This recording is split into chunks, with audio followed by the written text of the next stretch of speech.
Welcome back here to DGOT, the Instant Reactions. We appreciate y'all tuning in. We're excited for this upcoming Instant Reaction as well. Taking on a big franchise this week, Final Destination Bloodlines, the sixth entry in this franchise. I'll just go first with my quick general thoughts. I thought the movie was another Final Destination movie. Like, I know that sounds bad, but I thought it was solid. Like, I don't think this, even four, like I mentioned in my little TikTok video, even four is bad, but compared to like something like Freddy's Dead, like it's not anywhere near as bad as that to me. I thought this movie was fine. We did get a comment from a fan to rank these at the end if we want to do that. It's still in my bottom half, but I don't think the movie is god awful by any means. But I think it was solid. It had some good parts, and I'll touch on those when we get to the positives. Brian, what'd you think? Yeah, man, look at me on an instant reaction, guys. Hello, welcome. Glad to join you. Glad to be here. I kind of agree. I think I liked it a little bit more though. I don't like it as much as I did five. I don't like it as much as I did the last one. That one's still my favorite, but it's and it may just be recency bias, but I think it's in at least middle top tier of my rankings. I'll do those, I guess, real quick.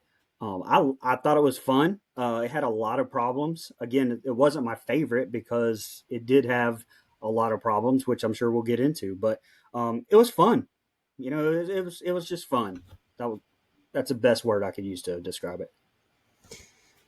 Yeah, um, like Nico said, I mean it's a Final Destination movie. I didn't have high hopes for this movie going into it because, as I've been very vocal about, I just felt like this is another one that fits my gripe of milking an IP to death, getting that cash while you can. I mean, this is movie number six, 25 years after the original came out. It's like I don't know. I do think the movie's a lot of fun, like that. But I can't tell. I couldn't decide if it was fun intentionally or funny intentionally, or if it was unintentionally hilarious because I laughed the entire movie. Um, Not sure if I was supposed to, but I think Didn't it's our guy write this movie? yeah, Guy Busey is one of the writers. I'm fairly yeah. certain. But it wasn't. I'm not even talking about the comedic dialogue and stuff, which I think that he's really made a name for himself with the movies Abigail, the Right. Scream movies. Like there's some funny dialogue in those movies which make them funny. This one, the dialogue's funny, yeah, but like some of the kills are just so absurd and so over the top, which is very consistent with the franchise, so that's fine. So that's why I couldn't decide: is this supposed to be funny or is this supposed to just be consistent with the franchise? But it's nothing. It's not going to get an Oscar nod, but it's fun. Very fair. Let's just jump into our positives real quick. First off, let's just shout out Mr. Candyman himself, Tony Todd. What's his Mm-hmm. official name? And I just saw Bloodworth. William John Bloodsworth. Bloodsworth. They gave him the three names. William John Bloodsworth. Love to see it. Tony Todd's scene to me was definitely my favorite. Got the pulled at the Yeah. heartstrings, and I talked to Patrick. Based on the screen, the writer of that, he's got a new Final Destination book out as well. Go check that out. But he told me that his final part, like when he's at the door walking out, all of that was just from his heart. They just let him say that. So it definitely pulled at the heartstrings with Tony Todd because if you like, I watched Final Destination 2 last night just because I was in that mood and I saw. You can just tell like the cancer or whatever was he was dealing with had really gotten to him because he looked vastly different. I mean, old age Yeah. will do that to you, but you could tell something was going on. So shout out to Tony Todd. I thought the kills were very good and creative. That's one of my biggest criticisms for like Saw, like past six. Like I just don't think the kills are that great and well thought out. I feel like they're just kind of gimmicky and I don't know, just not. They're just not as original as the ones previous before that. But I thought the kills in this were fantastic. The movie looked great technically. I thought opening scene up in that tower building, whatever you want to call it, looked incredible. I thought the camera work, the design, the sound design, like when they're singing, you make me want to shout. I had a lot of fun with it. Shout out to Sinners as well. Been a lot of good scenes like that. I thought the movie technically was great. The kills were great. I thought the acting was okay. I will say that this movie is like filmed for IMAX. I don't know if y'all saw it in IMAX as well, but it didn't blow me away like from an IMAX aspect. But overall, I thought the kills were great, and I thought the movie looked fantastic, and I thought Tony Todd was. It was a nice tie-in with his character. I don't want to spoil what they do with it, but I thought Yeah. it was smart how they tied him all the way to why he was here from the first place. Brian, what are your positives? Um, I put that too. That I love the connection to Bloodsworth and that his speech it gave me goosebumps. I'm glad to hear that about or from Patrick because I was very curious on how I don't know how to say this without sounding crazy, but I didn't know how close he was to dying and how much he knew it and how much the writers knew it, and because his speech really made it sound like he knew he was about to go, and so that's cool to hear that connection. I also like the connection to Kimberly Corman from Final Destination 2. I thought that was a nice little tie in there, a nice little Easter egg for the fans that they pulled that out too. Um, and, and like you mentioned, the comedy, the one that the are we spoiling this? Are we, or is this a Go for it. spoiler episode? I don't know. Well, Do okay, so whatever your them heart looking at desires.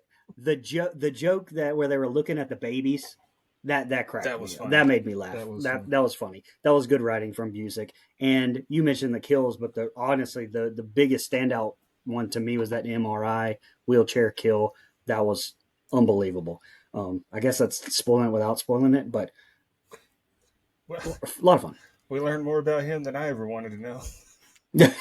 Yeah, yeah, Hmm. All right, it's my turn. yep. Okay. Pros for me. That opening scene was so outrageous. Like it took a little bit to get going. Like it was, oh, it's a lovely neighborhood. It's a First of all, I like this is the first time we've seen this in the franchise that we went to a bygone era. Everything else has Yeah. been like right now, and so that was really cool to see that death. Well, obviously death's always been around, but this version of death, this predator-like death, has been around for generations. That was really cool, and I thought like they captured the era very well. Um, Yeah. but that like once stuff started happening, dude, I was laughing so hard, but it was in a good way. Like I was amused. That's awesome. Like it felt very authentic. The movie in whole felt very authentic to the franchise. So I think that's a huge tip of the cap. Anytime you've got an established franchise and someone comes in writing a chapter, directing a chapter that has not previously been involved, that's tricky because that's Mhm. completely different styles. And they came in, and I think it's pretty seamless. Like it feels like a Final Destination movie. So that's a huge compliment to them. Um, I'll And well, since you're talking about the first opening part, let me just jump in here too because I noted, and unless I'm mistaken, they changed the formula up some on that open, where usually it's like, all right, here we go, we see the death, we see the premonition, and then boom, we see her trying to stop it. We saw the premonition, we saw it happen, and then we jump to the future. So I thought that was a nice little touch up. I wasn't sure we were ever going to see the part where she was trying to save yeah. everybody because while I was like, oh, they changed it up a little bit. Okay. Yeah, and that's a good point too because it kept me on my toes. Because you're right. At first, I'm like, is this girl just dreaming about a random woman? Did that happen? Did everyone die? What's going? And so like it kept you guessing, like how it's all going to tie back in. And I thought they did that really well. Um, Favorite part of the movie, I think it's unanimous. The backstory we get for Bloodsworth. I mean, it might be because Tony Todd, such a legend, and now that he's gone, sadly, maybe that just tugged on our heartstrings. But I don't think so for me. I think it was just really good. Like it was really, even if Tony Todd was still with us, that's a really good piece of filmmaking to explain why he's connected, why he was so knowledgeable, why he kept showing up and was so intertwined with this story that we've seen 6 chapters of now. I thought it was great. And Nico, Exactly. it's funny that you said you watched Final Destination 2 last night. I also watched a movie with Tony Todd in it yesterday. I watched Platoon, something I can't get over. You're telling me that we had the Green Goblin, Candyman, 2 Cleveland Indians, Jack Sparrow, and Forrest Gump, and we still lost Vietnam. How's that work? But um, and then the kills were really good. I think some of the effects felt like which of the Final Destinations was made for 3D? Was that the third one? Four, Four, four. four. Yeah, you're right. Some of the effects did look like they were too 3D ish for me, but Yeah. overall, I thought the effects, like the explosions and stuff, I thought they looked fine. They looked pretty good. Um, Even the sky view restaurant or whatever it was called in the open. Like it was very noticeably CG to me, but Yeah. it didn't detract. I think it looked good enough. So I think that was all good. And then the last pro that I've got is I really like that the final scene tied back in with the open. Like there's so many things. So like, wait, that street looks familiar. Wait, that car. And then like that was I thought, and then her dress. Like I thought that was really cool as well. So that is a major spoiler. Sorry. No, it's fine. Uh, negatives. Dusty, you want to kick us off with negatives? I feel like I got more negatives, but it doesn't mean I hated it either. Like, I don't know how to really explain myself. So in my letterbox review, I put story, dialogue, and acting has never been this franchise's strong suits. So I let a lot of the negatives slide. But the story's a little like there's there's conveniences, there's shortcuts taken. That's like huge leaps in logic. That just like, well, okay. Some of the dialogue was a little subpar, which is disappointing for me because I don't think I've ever had a dialogue qualm with a Guy Busick movie. So some of the dialogue, I can't remember. It's been a few days since I've seen it now. Some of the dialogue did uh, not irritate me, but just like, I don't know if people really talk like that. It didn't seem natural. And then a huge, probably my biggest issue with the movie was when she goes to see your grandma Iris. Iris is treating death like it's a sneaky little toddler. And it's like, that's a little. She's like, oh, you almost got me. I see you. It's like, oh, come on, what are you doing here? Yeah. And then the way that Steph's whole family treated her like a nuisance from the beginning. Like she shows back up home. Her dad's happy to see her. Her brother could care less. They go over to the cousin's house.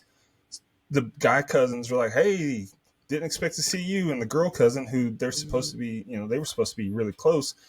The girl cousin's like, hey, it's like, I don't think that was necessary at all. So that was my biggest issues. Hey, Mike, you want to just give your positives real quick? Mike joined us in a little bit I was late. in a Go ahead and give your positives, brother. You can go into negatives Sure, as my well. Just do negatives is positives. my Just do computer positives and negatives. and We'll go everything right to do into with it. technology. Is that a negative? Anyway, sure. So had a lot of fun here with Final Destination Bloodlines. I thought there were great kills. If we were just talking the fun aspect of sitting down and watching a popcorn flick, I guess you would say, there was a lot to like. When I think of what I like about a slasher, it had a lot of the ingredients. Great kills, characters that I'm invested in but don't necessarily care a ton about, which, again, I like a lot of slashers that do that. I don't need a convoluted story. And technically, this isn't a slasher. There's some supernatural element to it, but it does play and come off as one. So I think the kills are great. That's probably my biggest positive and takeaway. And I actually think it does a decent enough job tying together all the other movies. Now, whether I love that storyline direction, that'd be more like a thumbs in the middle. Like if I had to give like a middle ground reaction, it would be the story itself. I think it's fine. It's not anything that I was asking for, I guess, to kind of tie it into, it's funny. It's Final Destination Bloodlines. And I wish I was on from the beginning because the joke won't hit the same now. But like, this feels like the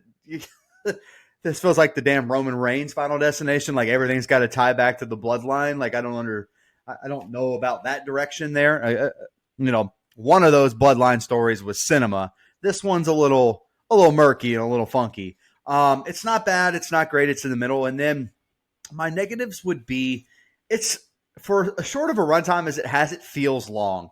The third act right before the ending at the house feels really, really long. It drags for me. The stuff with the mom, I understand it ends up being just the three of them, the mom and the kids. And, it's been a couple days since I've seen it as well. So I don't have everything super fresh in front of me. But at that time, me and Catherine are like, damn, this movie still has 30 minutes left. Like, how is that possible? And so, again, and one more positive, and then I'll let somebody else ramble.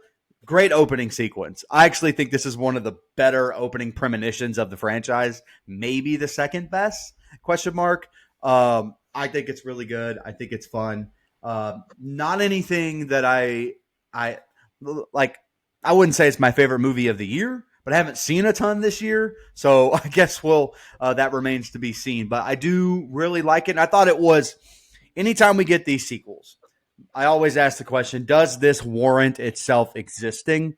And I think that it does. I think I feel like they did a good enough job having it feel important enough to actually exist as a sequel in the franchise. So I thought they did a pretty good job.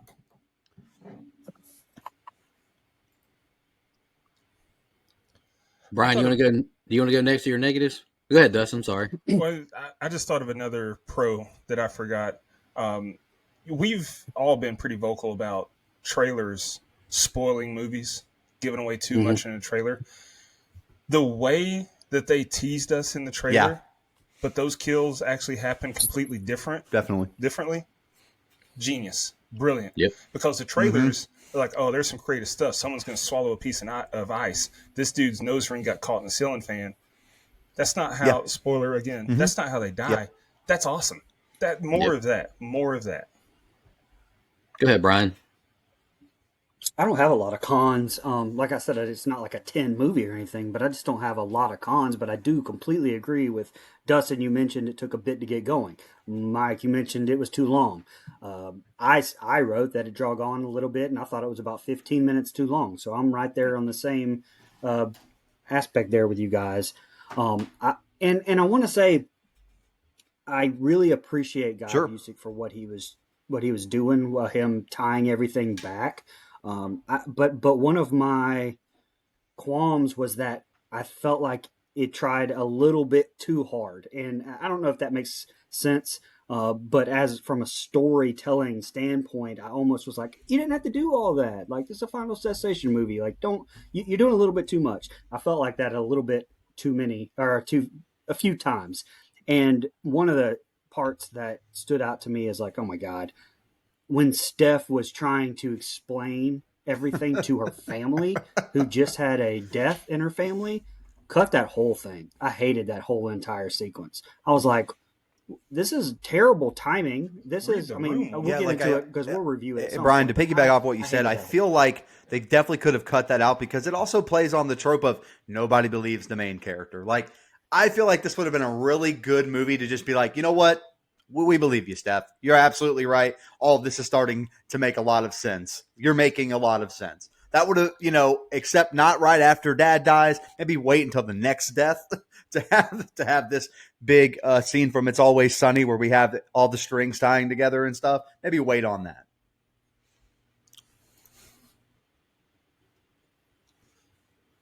I thought of another negative too.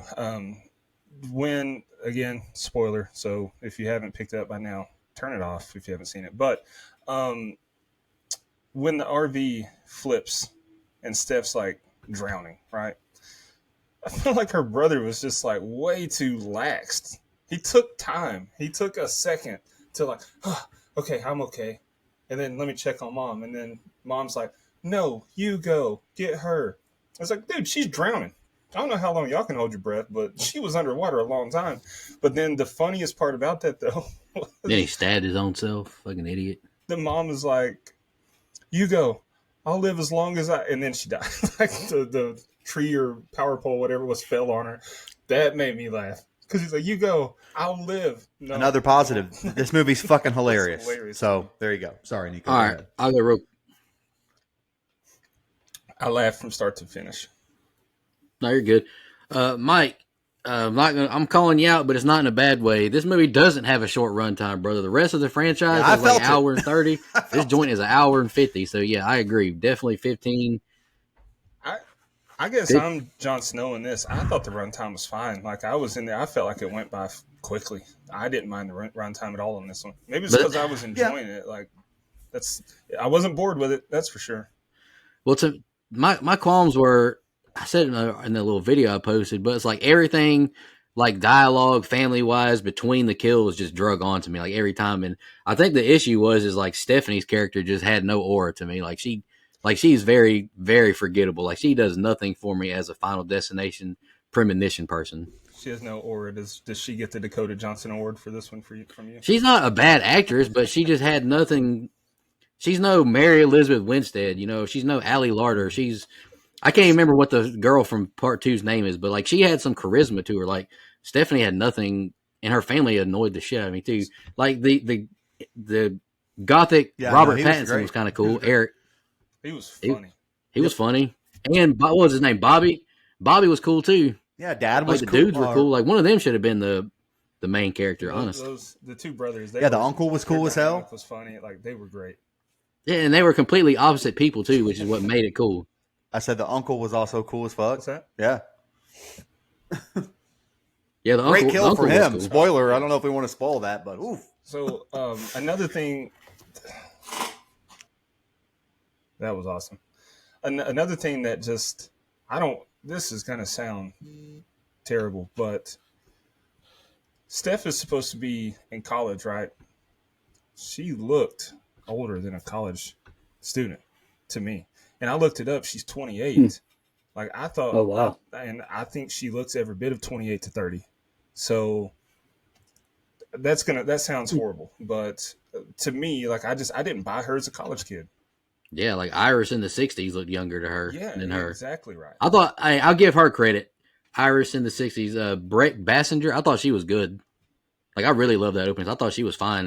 But, all right, my next few qualms are really just nitpicky. But to me, like, Final Destination 6, I hope this is the last one, personally. Unless they do something different, like, going after this.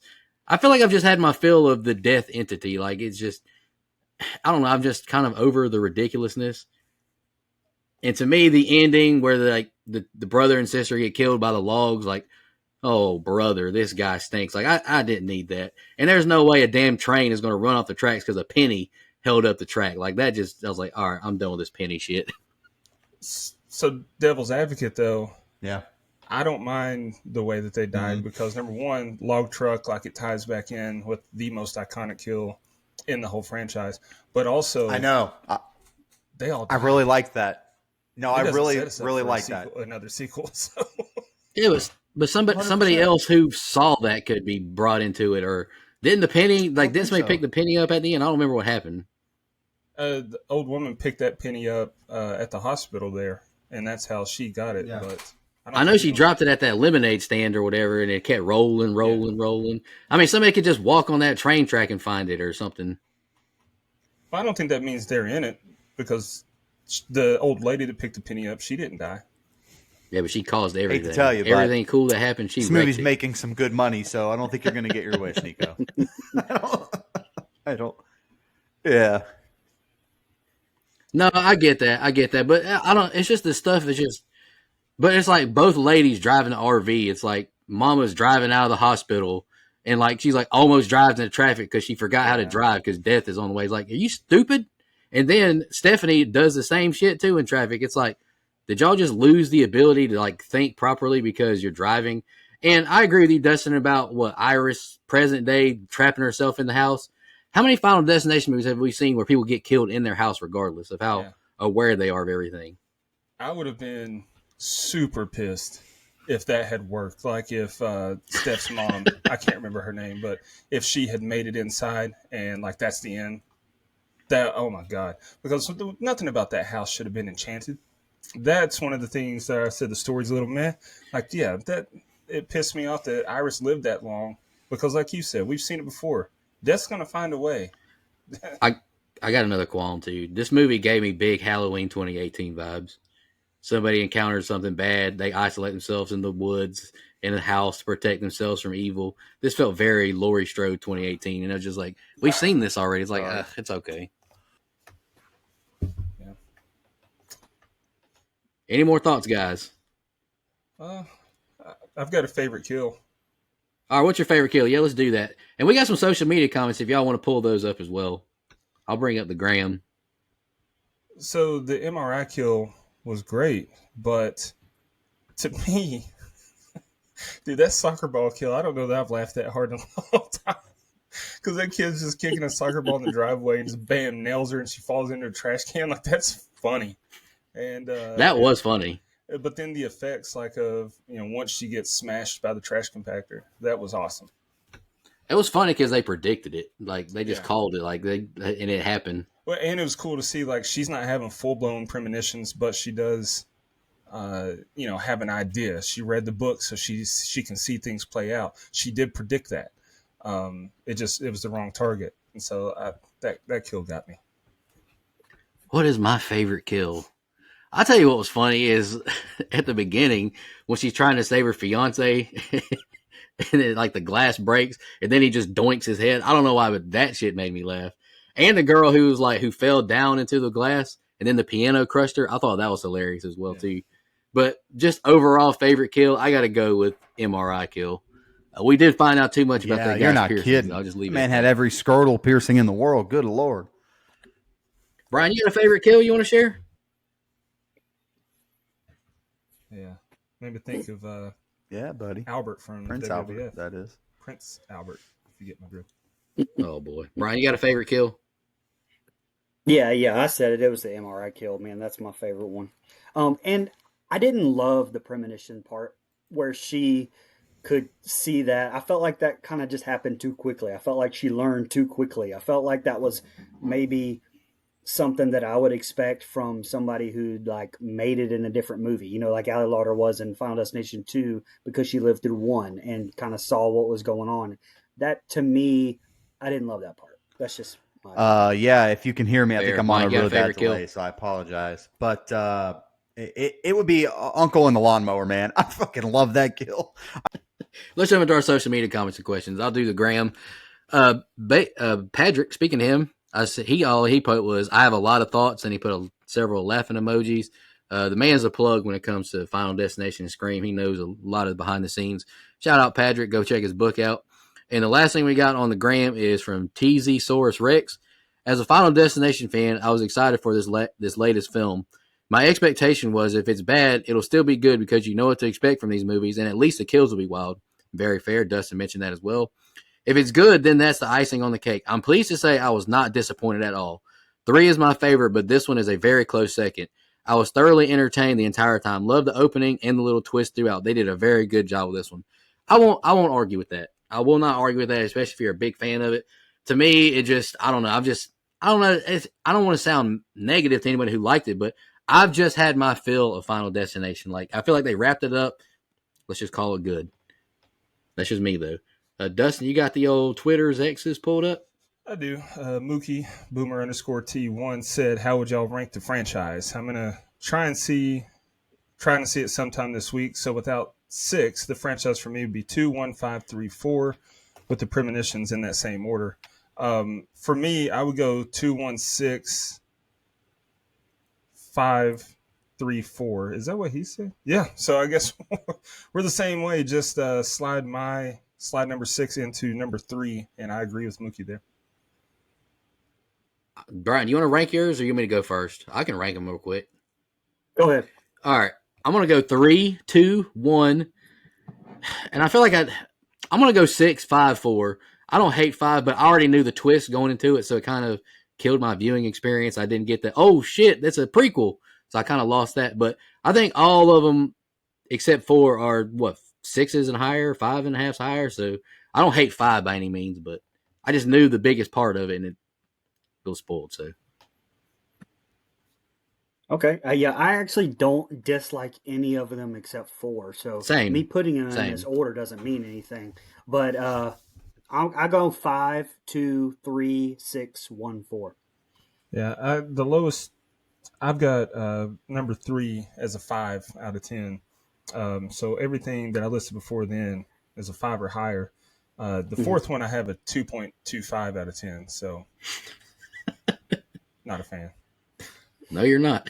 I'll go ahead and give my letterbox rating on this one. So like I said, it's I laughed a lot. Story, dialogue, and acting aren't the strong suits of the franchise, so I let it slide. Really creative and fun. I gave this one a 3 out of 5, and I think I would be around that 6 range, 6 out of 10 when we review it. Yeah, my letterbox, I gave it a 2.5. But that means I'd probably still be in like that 5.5, 5.75, maybe even 6 on a rewatch. Because I got to admit, I did have some bad theater experience as well. There was a dude at the very bottom of the IMAX theater using his camera like to flash at somebody up at the very top for like a solid minute straight. It ticked me off, and it took me a while to get out of that mode. So I was kind of pissed off for a few minutes, but it's like, dude, what the fuck are you doing? Like, get out of here. But anywho, Brian, just off the first watch, what kind of rating you thinking? Just off one watch? I would put it between a 6 and a 7 there for me. Yeah, that's fair. That's this very was fair. The 54th movie that I've seen in the theater this year. I've seen 2 since then, so I'm up to 56 now. It's in the top half of movies I've seen this year. All right, I'm gonna read Facebook real quick as well. Jennifer Tyree commented, that brought it full circle. Love the ending. Very fair. And friend of the show from the United Kingdom, Matthew Heffer, commented, I really enjoyed it. Some great surprising kills. Could have been a little shorter in runtime to keep things going, but it was a good variation on the tired formula that the other films followed. R.I.P. Candyman with the prayer emoji. Absolutely, brother. We appreciate all of our comments. We appreciate y'all tuning in. And we'll definitely be reviewing this down the road, so it'd be fun. But yeah, final thoughts, guys. We enjoy it. Go check it out in the theaters, especially for me, just to see Tony Todd sing. You got to see it on the big screen. It'll choke you up. And doesn't look like there's any horror releasing this week, so might be a while before we're back with another instant reaction. Hey, Scream Unseen tomorrow. We got one tomorrow. That's true. We got one. We don't know what it is yet, but Nico and I are going to be going to see a unrevealed horror movie tomorrow. So yeah, we'll be back for that one. All right. Appreciate y'all tuning in. We'll be back next week.